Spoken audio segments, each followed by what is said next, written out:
किसी भी मामले में इजहार राय का हक सिर्फ इन्हीं को है। फिल्म देखने के लिए भी अब यह तय करना पड़ेगा कि कौन हिंदू है, कौन मुसलमान है, कौन सेक्युलर है। 30 करोड़ और कुछ लोग बताते हैं 50 करोड़ की फिल्म 10 दिन हो चुका है, 12 करोड़ रुपए कमा पाई है। जबकि सेंसर ने इसे ए सर्टिफाइड किया था इसलिए कि इसमें इतना खून खराबा है कि सेंसर को इतनी अक्ल है कि उसने कहा कि नहीं, ये सिर्फ एडल्ट्स के लिए है। मुझे नहीं लगता कि अच्छे से अच्छा हिंदू और मुसलमान दोस्त बैठ करके एक साथ इस फिल्म को देख सकता है। आदाब दोस्तों, मैं हूं इम्तियाज खलील। दोस्तों, आज से 10 दिन पहले हिंदी सिनेमा घरों में पूरे भारत में एक फिल्म लगी थी जिसका नाम था द बंगाल फाइल्स। एक ऐसी फिल्म जिसके लगने से पहले ही कोशिश ये की गई कि बहुत ज़्यादा उसको प्रमोट किया जाए। जाहिर सी बात है, हर डायरेक्टर चाहता है कि अपनी फिल्म को प्रमोट किया जाए, लेकिन इस मरतबा प्रमोशन का तरीक़ा वही था जो इससे पहले कश्मीर फाइल्स और दूसरी जो प्रोपेगेंडा फिल्में होती हैं उनकी तरह होता है। कोशिश ये की गई कि किसी तरीके से हिंदुस्तान के मेजॉरिटी कम्युनिटी जो है उसको बताया जाए कि आपके ऊपर आज से तकरीबन 80 साल पहले बहुत अत्याचार हुआ है, इसलिए आपको आज जागना है। कहा जा रहा है कि ये फिल्म जो है वो कम्युनल नहीं है बल्कि सच्चाई को दर्शाती है। हम बात करते हैं पहले तो इस फिल्म की। इस फिल्म का पहले नाम था द दिल्ली फाइल्स, लेकिन चूंकि गुज़श्ता दिनों दिल्ली का जो इलेक्शन हुआ उसमें आप पार्टी, जिसके हारने का इम्कान नहीं था लेकिन आप हार गई और बीजेपी आ गई, इसीलिए उसका नाम द बंगाल फाइल कर दिया गया। बंगाल में किस इशू पे फिल्म बनाई गई है इससे बहुत ज़्यादा अहम उसके बाद के वाक़यात हैं। हम फिल्म के रिलीज़ होने के 10 दिन के बाद आपके सामने सिर्फ इसलिए हैं कि हम बात कर सकें कि हिंदी फिल्में आज से नहीं, तकरीबन 100 साल हो चुका है हमारी फिल्म इंडस्ट्री को, और बोलती फिल्मों को भी 80 साल से ज़्यादा हो चुका है। लेकिन शायद कभी ऐसा हुआ हो कि एक फिल्म के नाकाम होने से या एक फिल्म अगर पब्लिक की तरफ से नकार दी जाती है, उसको नहीं देखा जाता है, तो इतनी बेचैनी होती है। हमने इस इंडस्ट्री में बड़ी बड़ी फिल्में देखी, बड़े स्टार कास्ट की ऐसी ऐसी फिल्में जिसमें कहना चाहिए कई 100 करोड़ रुपए लगे और वो फिल्म वो नहीं चली, बॉक्स ऑफिस पे बुरी तरीके से पिट गई। लेकिन हमने किसी डायरेक्टर को, किसी प्रोड्यूसर को कासा बदस नहीं देखा। हमने नहीं देखा कि वो इतना डेस्परेट हो कि वो हर प्लेटफॉर्म को इस्तेमाल करके हिंदुओं को बेदार कर रहा है। अच्छा, वो कह रहा है कि ऐसा नहीं है कि ये फिल्म किसी धर्म के खिलाफ है, लेकिन ये कि उसके प्रचार के लिए जो लोग सामने आ रहे हैं, एक तो वो जिस तरीके से कह रहे हैं, और दूसरी तरफ वो जितने स्वामी हैं, बड़े बड़े स्वामीज जो हैं, उनको जो है मोहरा बनाया जा रहा है, उनसे कहा जा रहा है जिनका फिल्मों से कोई ऐसा ताल्लुक नहीं है, लेकिन ये कि वो सामने आकर के अपील कर रहे हैं कि इस फिल्म को देखा जाए। असल में फिल्म के कामयाब और नाकाम होने की बहुत सारी वजूहात होती हैं। सबसे पहले हम बात करेंगे विवेक अग्निहोत्री के उस कमेंट पे जो उन्होंने एक पॉडकास्ट में फिल्म रिलीज होने से पहले गई थी। उसमें उन्होंने कहा द कश्मीर फाइल्स फिल्म जो है, इसकी कामयाबी ने यह साबित किया कि अगर आपकी कहानी अच्छी हो, आपने मेहनत की हो, तो फिल्म बड़े स्टार कास्ट, बड़े बजट के बगैर भी कामयाब होती है। हम अगर यहीं पे सवाल पूछें कि अगर द बंगाल फाइल्स नाकाम हो रही है तो इसका मतलब इसकी कहानी में गड़बड़ थी, इसकी कहानी वैसी नहीं थी, इसका स्टारकास्ट जो है वो उस तरीके से कहना चाहिए तवक्कुआत पे पूरा नहीं उतरा। दूसरी बात, जब फिल्म का प्रमोशन हो रहा था तब जॉन अब्राहम जैसा एक एक्टर जो खुद विवेक अग्निहोत्री की एक फिल्म गोल में कहना चाहिए स्टार रह चुका है, वो कहता है कि हिंदुस्तान के जो माहौल है, एक मेजॉरिटेरियन सोसाइटी, जिस तरीके से पॉलिटिकली कुछ लोग जो है डिवाइड करना चाहते हैं, ऐसे माहौल में मैं छावा और द कश्मीर फाइल्स जैसी फिल्में नहीं करूंगा। People have also liked Kashmir Files, but what I'm trying to say is that when films are being made with the intent to sway people in a hyper-political atmosphere and they find an audience, that's scary. And to answer your question, no, I've never been tempted. And I'm never going to make those kind of films. तो उस पर उनको मशवरा दिया जाता है कि आप अपने प्रोटीन शेक और अपनी बाइक्स में मसरूफ रहें। यानी ये कि किसी भी मामले में इजहार राय का हक सिर्फ इन्हीं को है। दूसरी अहम बात, इनको अफसोस इस बात का है कि हिंदुस्तान भर में ये फिल्म लगाने की बात थी, लेकिन बंगाल जिसके ऊपर आधारित है, जिसके ऊपर इस फिल्म की कहानी की बुनियाद है, वहां पे इसको नहीं लगाने दिया गया। ये पहली मर्तबा नहीं हुआ। 2005 में एक फिल्म बनी थी परजानिया, 2007 में उसको रिलीज भी किया गया, और गुजरात राइट्स के ऊपर ये फिल्म थी। उस फिल्म को भी गुजरात में नहीं दिखाया गया और कभी नहीं दिखाया गया, और आपकी फिल्म को तो इम्कान है कि अब दिखाया भी जाएगा बंगाल में भी। उस फिल्म की भी यही हालत हुई थी कि उसे अवाम ने नकार दिया था। फिल्म जो है फ्लॉप हुई थी। हाँ, उसको नेशनल इंटरनेशनल अवार्ड्स बहुत सारे मिले थे क्योंकि उसमें एक्टर्स बहुत अच्छे थे। लेकिन ये कि हमने देखा कि राहुल ढोलकिया तो इस तरीके से सामने नहीं आए और उन्होंने नहीं कहा कि कहना चाहिए इस फिल्म को आप बचा सकते हैं। अगर आपने इसको नहीं देखा तो आज के बाद कोई सच्चाई पर आधारित जो है किसी सब्जेक्ट पर फिल्म बनाने के लिए आगे नहीं आएगा।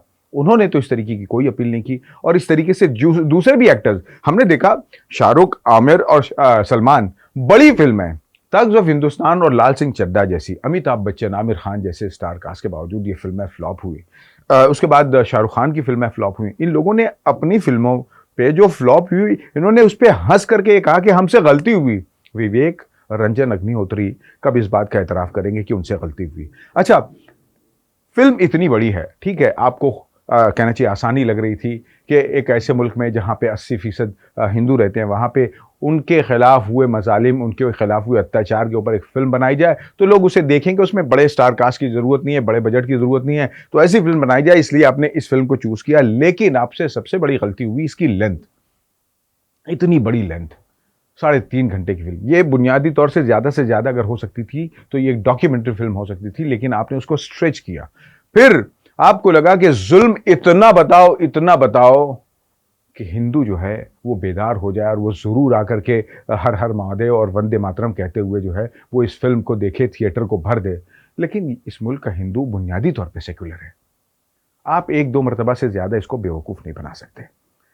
लोगों ने देखा और इतना वायलेंस फिल्म में, कहानी जो है वो बुनियाद, इससे पहले भी सच्चाई पे, हिंदुस्तान की पार्टीशन पे जो इससे बड़ा वाकया था जिसमें 3 मिलियन से ज़्यादा इंसानी जानें कहना चाहिए ज़ाया हुई, 3 मिलियन से ज़्यादा लोग मरे, उस पर बहुत खूबसूरत फिल्म गर्म हवा बनाई गई। फिल्म बनाने वाला कोशिश ये करता है कि सच्चाई के साथ एक खूबसूरत कहानी को भी ब्लेंड करे। आपको लगा कि इन सब की क्या ज़रूरत है, आपको सिर्फ नफरत बनानी थी। और 3-3.5 घंटा जब आप फिल्म देखते हैं तो पूरी फिल्म में एक लम्हा ऐसा नहीं आता कि आपके चेहरे पे कोई मुस्कुराहट आए, क्योंकि आपने ऐसी फिल्म बना ही नहीं, आपका मकसद ही नहीं था। आप चाहते थे कि बस ऐसी फिल्म बनाई जाए जिसमें नफरत और सिर्फ नफरत परोसी जाए। अवाम ने आपके उस एजेंडे को नकार दिया। अच्छा, एक हैरत अंगेज बात यह है कि इससे पहले द वैक्सीन वॉर, आप अपॉर्चुनिस्ट लगते हैं, हमें ऐसा महसूस होता है कि आप अपॉर्चुनिस्ट हैं। आपने 3 फिल्मों का ऐलान किया था, लेकिन बीच में जैसे ही लॉकडाउन आया तो आपको लगा कि यह भी एक ऐसा इशू है जिस पे फौरन फिल्म बनाई जाए तो शायद पैसे कमाए जा सकते हैं। आपने द वैक्सीन वॉर कहना चाहिए बनाई, वो भी बॉक्स ऑफिस पर पिट गई। जिसके बाद आपने क्या कहा कि मैं बैंकरप्ट हो चुका हूं। जब द वैक्सीन वॉर के बाद आप बैंकरप्ट हो चुके थे तो फिर इसके लिए पैसा कहां से आया? फिर जब आपसे पूछा गया कि 350-360 करोड़ रुपया द कश्मीर फाइल्स ने, जब कहना चाहिए फिल्म ने पैसे कमाए थे, तो उससे कश्मीरी पंडितों या कश्मीर के दूसरों को क्या भला हुआ? तो आपने ये कहा था कि फिल्म जी की थी, मुझे तो एक सर्टेन अमाउंट उसमें मिला था। आपने देखा द कश्मीर फाइल्स की कामयाबी के बाद कि इस तरीके की फिल्में कामयाब होती, तो इस मरतबा आपने प्रोडक्शन से जी को किनारे किया। आपको लगा कि जो भी माल आता है वो मैं एक साथ समेट लूंगा। 30 करोड़ और कुछ लोग बताते हैं 50 करोड़ की फिल्म 10 दिन हो चुका है, 12 करोड़ रुपए कमा पाई है। मुझे ऐसा लगता है, एक कहना चाहिए कि फिल्म तो जाहिर सी बात है पहला हफ्ता ही तय कर देता है कि फिल्म फ्लॉप है या हिट है, लेकिन अवामी तौर पे भी हमने देखा कि सबसे बुरी बात इसमें यह हुई कि थिएटर में जब आप खुद कहना चाहिए वीडियोस डाल रहे हैं, फोटोज डाल रहे हैं, उसमें बच्चे इस फिल्म को देख रहे हैं, जबकि सेंसर ने इसे ए सर्टिफाइड किया था, इसलिए कि इसमें इतना खून खराबा है कि सेंसर को इतनी अक्ल है कि उसने कहा कि नहीं, ये सिर्फ एडल्ट्स के लिए है। आपके फोटोज में बच्चे नजर आ रहे हैं।